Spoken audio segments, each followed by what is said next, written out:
Alright guys, it's going to be my second Road to M.O.A.B episode, and I'm going to be talking about my year so far. First of all, I'm going to talk about the gameplay a little bit, which is a Domination Terminal gameplay I got this morning, just before I went to work. I just went on for about half an hour and I got this gameplay, as I wanted to do this commentary. So I'm using the ACR Red Dot sight, MP9 as my secondary, sleight of hand, quick draw, dead silence, Femtech and stuns. And then I got a specialist. I'm not sure what perks I have in my specialist. But yeah, that's my class, and I do alright in this. I won't tell you whether I get M.O.A.B or not, but I do alright. And as I said, I'm going to be talking about 2012 as it's been for me, because it's been the most eventful year of my life, and in some ways the best year of my life, and in some ways the worst year of my life. Alright, so starting off, I'm going to start off with the start of the year and eventually get through to September, see where we are now. And yeah, so in January, not a lot happened. It wasn't the most eventful month, and I knew it was going to be a big important year, because obviously I finished in school, all my exams and everything like that. And then towards the end of January, my great nan, sorry, she actually passed away. And which was really sad. And then so her funeral was like in the start of February or something, and then literally the day I was at her funeral, which was, as I said, about the start of February, sorry, I actually heard that one of my mum's ex-boyfriends had actually passed away. Someone who lived with us for 8 years, and obviously if you live with someone for 8 years, they're going to be quite influential on your life, and he really was. So that was really, really sad, and that was well, it was really sad. As I said, there's not a lot else you can say about things like that. And also, like I think his funeral was towards the end of February. It was something like the 22nd or something, I can't remember exactly, but and then 3 days after it was his funeral, my mum was getting married. So February was very, very up and down kind of, and yeah, my mum got married in Plymouth in the lighthouse. I got 2 stepsisters from it and stepdad, and it's awesome.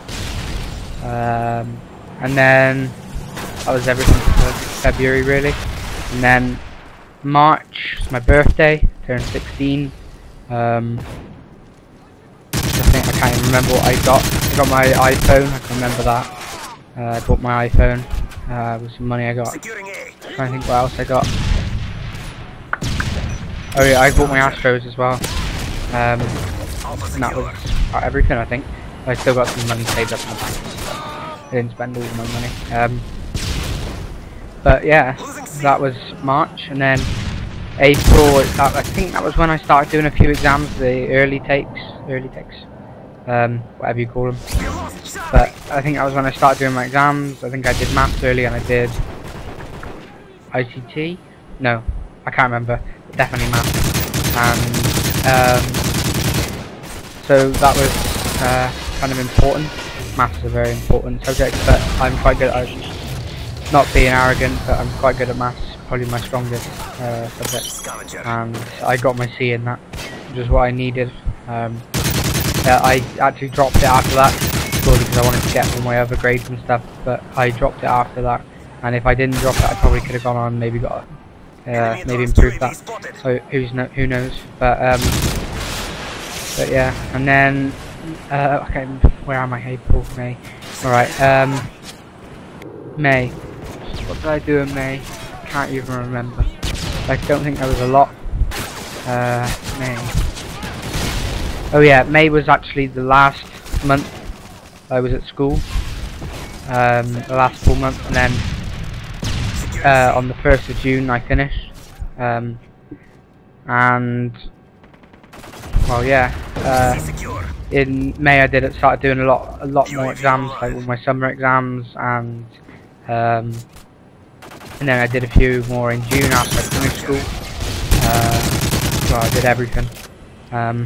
So that was really kind of took up a lot of time. I didn't take much Xbox around that time, purely because I was, revising and stuff. I didn't do a lot of revision on. I'll give you that, but it still takes a lot of time. So yeah. Then next month I finished school. And then it started a whole new chapter of my life, finding a job and stuff. Probably, I don't know, I wouldn't say it's probably not the hardest thing I've ever done, because I got quite lucky. But it is hard to find a job, and it's really, really frustrating and depressing. I think I went on 2 interviews, and then the 3rd interview I got the job. The first interview was at a pub near where I live. It was a really quiet pub, and they do food and everything, and it was for an apprenticeship with being a chef. And he basically said that they were advertising this apprenticeship, so I went and interviewed and stuff, and he showed me around, and he said that basically they weren't busy, they hadn't been busy enough the past month or so to take anyone on since they put the advertisement up, but he said he was going to keep my name and my details and everything, and if it gets busier then I got the job basically. So it gave me a bit of confidence, but it was like going into my next interview, but then it was also like, oh, I've done all the hard stuff, I got the job, and then there isn't even a job for me, which was a bit annoying. But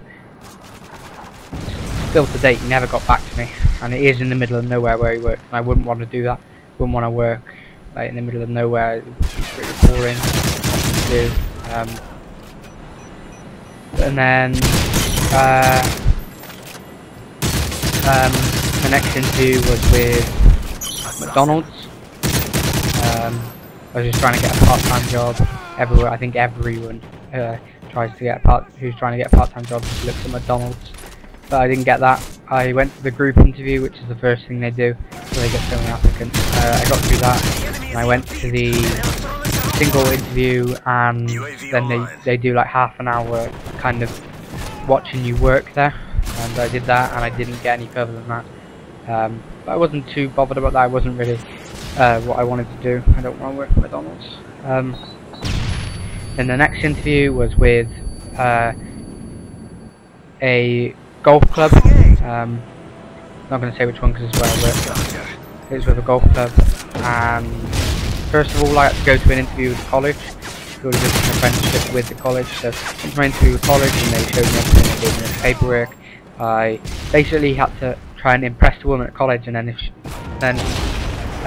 she would pass everything that I told her on, and everything I wrote down, and like the questions, because she answers the questions like scenario questions, like they do at a lot of interviews, and she passed all the information on to people at the golf club. And they liked what they heard and liked what they saw, then they'll call me up and get me for a second interview, and that went really well, that first interview. And I did get the second interview with the golf club, and I went there, and he rang me while I was actually on holiday, and then so I can remember where I was actually in Witherspoons. I was in lunch on the Friday. I went down, and he said, oh yeah, I want to see you on Tuesday. No, he actually said, I want to see you on Monday. And I said, oh, I'm not back till Monday, on holiday and stuff, and he was like, alright, well, we'll see you on Tuesday then. And then I went on the Tuesday, and he told me he wanted me to cook, and just do a couple of simple things. I think I was going to do chicken, bacon and cheese, like melt, or some people call it New York style chicken, but I've done that quite a lot. He basically asked me what would I like to cook, and I've done that most, so I did that. So I chose that. And he also said one other thing, which would be a surprise, and I was like, right, okay, I'm 16, I haven't cooked too much stuff, which is going to be hard to do. And I went to the interview, and we talked for probably about 45 minutes first of all, before he wanted me to go into the kitchen and cook. He basically said, I can't remember exactly what he said, but he said something like, would you like to work here? Basically offering me the job, and I said yeah, and then he's like, alright then. And I was about to go, and I said, well, would you like me to cook? So, and then I did eventually cook and everything. And he didn't make me do the surprise dish, so that worked out really well. And that's brilliant. I started a couple of weeks ago now, and I get really good money. Anyone who knows apprenticeships will know that I think it's £2.20 the wage for apprenticeships normally. Like all apprentices have to get that or more, and most apprentices will just get £2.20 an hour. Like, because the employers just think, alright, that's all we've got to pay him, do that. And where I work, originally it was going to be £2.20, and then my boss who I did the interview with was like, alright, I'm not having this, he's going to be working for me, I'm not going to have him only getting paid £2.20, and he went and spoke to the boss downstairs. They basically fought for my cause and got it up to, originally he was trying to get up to £5 an hour, and he got it up, he managed to get up to £4 an hour, which I'm so grateful for, because that's an extra £1.80 an hour. If you can count it all up and stuff, and you work out, it's probably like a few hundred pounds or hundreds of pounds each year. He just got me, so that was really good. Anyway, I've just rambled on. I can't believe I've talked for 11.5 minutes, but I have. So I hope you guys have enjoyed this, and I'll see you in the next one.